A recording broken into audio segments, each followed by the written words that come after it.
Hi friends, இன்றைக்கி இந்த வீடியோவில் அழகர் கோயில் போன விளாக் பார்க்கலாமா? இது திங்கக்கிழமை நைட் 10 மணிக்கு சடனாக எடுத்த முடிவு.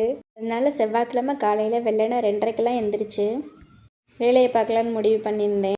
நான் நினச்சதெல்லாம் இருக்கட்டும், ஆனால் காலையில் எந்திரிக்கணுமே. பட் இங்கே தான் ஒரு ட்விஸ்ட். நான் வெள்ளனா எந்திரிச்சிட்டேன். நம்ம லேடிஸ்க்கெலாம் ஒரு கெட்ட பழக்கம் இருக்கும். எங்கேயாவது வெளியே போகணும் அப்படின்னா நம்மளுக்கு நைட்டு தூக்கமே வராது. அதனால் நானும் ஏர்லி மார்னிங்காக எழுந்திரிச்சிட்டேன். இது ஏர்லி மார்னிங் கூட சொல்லக்கூடாது, மிட் நைட்டுன்னு தான் சொல்லணும்.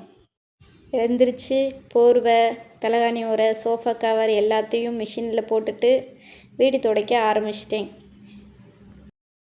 ஃபஸ்ட்டு நார்மல் வாட்டரில் ஒரு தொடை நல்லா துடைச்சிட்டு லைசால் ஊற்றிட்டு 2வது தொடை துடைப்பேன். இந்த இடத்துல தான் நம்மளுக்கு ரொம்ப பொறுமை முக்கியம். வலிக்கு கிழிக்கி விழுந்தோம், அப்புறம் கம்பெனி பொறுப்பு இருக்காதுப்பா. இப்போது நம்ம சேஃப்டி நம்ம தான் பார்க்கணும். அதனால் வீடை நல்லா பொறுமையாக துடைச்சி எடுத்துட்டு நைட்டு சாப்பிட்ட பாத்திரங்கள் நிறையா இருந்துச்சு சிங்கில், அதை கழுவி எடுத்து வச்சுட்டேன். இந்த வேலையெல்லாம் முடிச்சுட்டு வர மணி 4 ஆச்சு. வாசல் தெளித்து கோலம் போடலான்னு வெளியே வந்தேன். அந்நேரம் வெளியே வர கொஞ்சம் பயமாக தான் இருந்துச்சு. இருந்தாலும் எல்லா சாமியும் கும்பிட்டுக்கிட்டு கோலம் போட ஸ்டார்ட் பண்ணியாச்சு. நாம் என்றைக்கு பயப்படுறோமோ அன்றைக்கி தான் இந்த நாய் பூனை எல்லாம் நம்மளை இன்னும் பயன்படுத்தும். இதையெல்லாம் தாண்டி ஒரு குட்டி கோலமும் போட்டாச்சு. நான் எங்கள் வீட்டு வாசலில் அதிகமாக போடுற கோலத்தில் இதுவும் ஒன்று.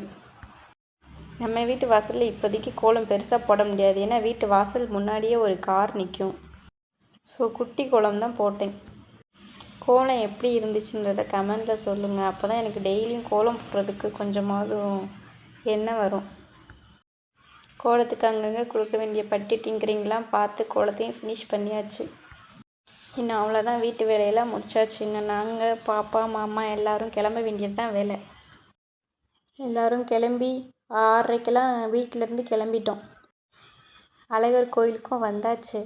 என்னடா 6:30க்கெல்லாம் கிளம்பணும்னு சொன்னேனே, இவ்வளோ வெயில் அடிக்குதே அப்படின்னு யோசிக்காதீங்க. போகும்போது வீடியோ எடுக்க மறந்துட்டேன். அதனால் ரிட்டன் வரும்போது ஒரு யூ-டர்ன் போட்டு மறுபடியும் உள்ளே போயிட்டு வீடியோ எடுத்துகிட்டு வந்தோம். கோயிலுக்குள்ளே என்டர் ஆன உடனே நாங்கள் மேலே பழமுதிர்ச்சோலைக்கு தான் போனோம். அங்கே போய் சாமி கும்பிட்டு அர்ச்சனைலாம் பண்ணிவிட்டு பிரசாதம் வாங்கிட்டு வந்தாங்க. பிரசாதத்தையும் சாப்பிட்டு வயிற்ற நெப்பியாச்சு. இங்கே பாருங்கள் எவ்வளோ குரங்குன்னு. அங்கே குரங்கு தான்ப்பா அதிகமாக இருக்குது. ஒரு பொருள் சாப்பிட முடியல, கையில் என்ன பொருள் வச்சாலும் பிடுங்கிட்டு போயிடுது. ஒரு பைக்கு கூட நிறுத்த முடியல.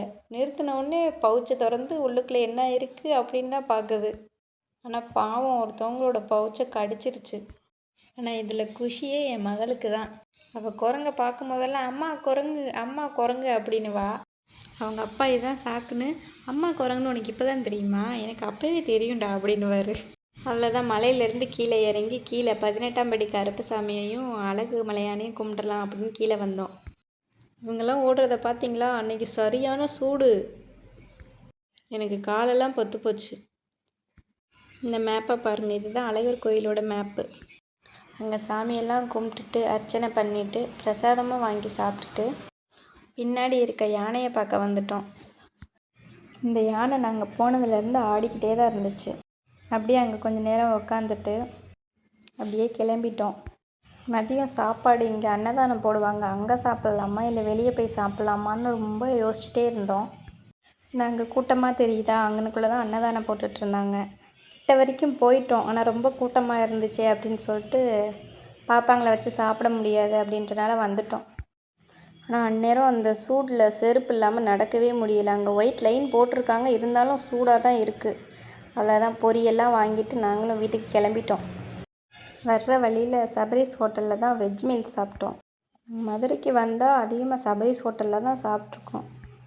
இங்கே இருக்க எல்லா பொருளுமே எத்தனை தடவை வேணால் அன்லிமிட்டடாக வாங்கிக்கலாம். எங்களுக்கு பாயாசம் 4 தடவை தந்தாங்க. நாங்கள் கூட கேட்கல, அவங்களே தந்துட்டாங்க. அவ்வளோதான். நம்ம சேனல் பிடிச்சிருந்துச்சுன்னா சப்ஸ்கிரைப் பண்ணிக்கோங்க.